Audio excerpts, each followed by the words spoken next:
Hello नमस्कार, रेवती रेसिपीमध्ये तुम्हा सगळ्यांचं स्वागत आहे। तर वेगळ्या पद्धतीने ना मस्त अशी खमंग चवदार अशी ना शेपूची भाजी बनवणार आहे। तर व्हिडिओ स्किप न करता पूर्ण बघा। व्हिडिओ जर आवडला तर व्हिडिओला एक लाईक करा, चॅनेलवर नवीन असाल तर चॅनेलला सबस्क्राईब करा। तर इथे कढईमध्ये तेल घेतलेलं आहे। तेल गरम झालं की एक कांदा बारीक चिरून घेतलेला आहे, 2 ते 3 हिरव्या मिरच्या, भरपूर असा लसूण बारीक चिरून घेतलेला आहे, ते आपण छान असं भाजून घेऊयात, पाहू शकता। आणि आता इथे शेपूची भाजी घेतली, शेपूची भाजी स्वच्छ धुवून चिरून अशी घेतलेली आहे।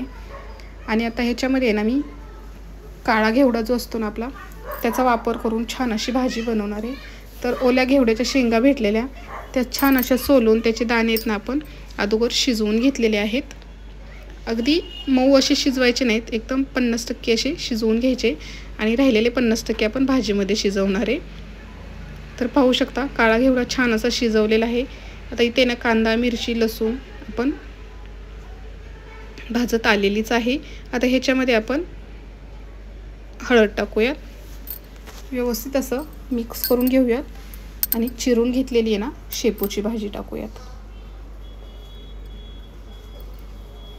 शेपूची भाजी टाकलेली आहे, मस्त ताजी ताजी हिरवीगार अशी शेपूची भाजी आहे, खूप सुंदर लागते। ह्या पद्धतीने नक्की करून बघा।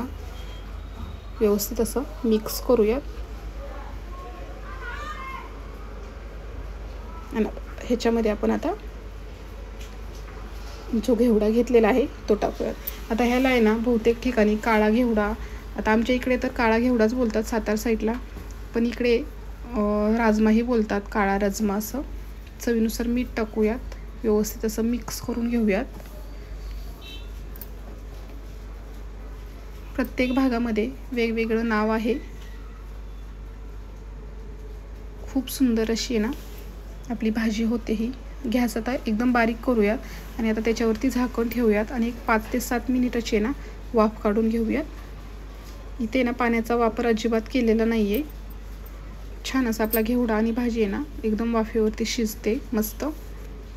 तर आपण नेहमीच मुगाची डाळ किंवा शेंगदाण्याचा कूट टाकून भाजी बनवतो शेपूची, पण ह्या पद्धतीने ना काळा घेवडा टाकून भाजी बनवा, खूप सुंदर लागते। काळा घेवडा आणि शेपूची भाजी आणि बाजरीची भाकरी खूप सुंदर अशी लागते खायला।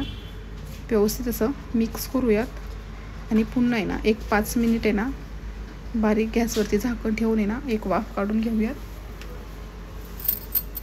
तर तुम्ही ह्या अशा पद्धतीने कधी भाजी खाल्ली आहे का ते मला नक्की कमेंट करून सांगा। जर नसेल खाल्ली तर ह्या पद्धतीने नक्की करा, दरवेळेस तुम्ही ह्याच पद्धतीने बनवाल, इतकी सुंदर अशी भाजी लागते। पाहू शकता, व्यवस्थित असं मिक्स करून घेऊयात।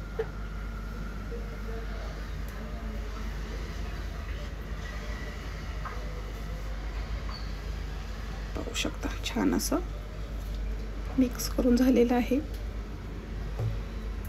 आता काळ्या घेवड्याची ना रस्सा भाजीचाही व्हिडिओ चॅनेलवर अपलोड केलेला आहे, तर नक्की जाऊन चेक करा।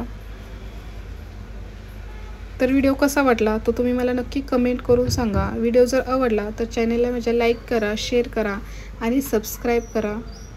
आणि ह्या पद्धतीने ना शेपूच्या भाजीमध्ये ना काळा घेवडा टाकून भाजी बनवा, खूप सुंदर लागते। आणि घेवडाही छान असा आपला शिजलेला आहे, पाहू शकता।